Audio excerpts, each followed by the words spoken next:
তাই ডুকেনহাম বলেছেন, ভবিষ্যৎ নাগরিকদের সামাজিকীকরণ প্রক্রিয়াই হল শিক্ষা।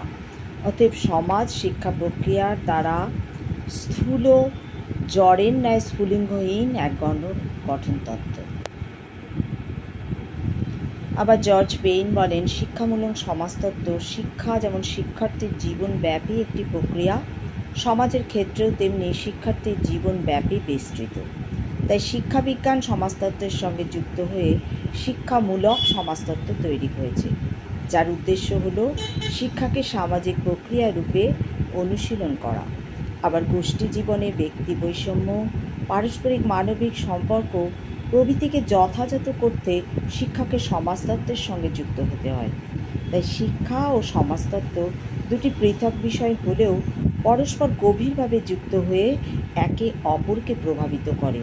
এর ফলে তৈরি হয়েছে শিক্ষামূলক সমাজতত্ত্ব। তাই এক কথায় বলতে গেলে এডুকেশন অ্যান্ড সোশিয়োলজি আর the two sides of a coin.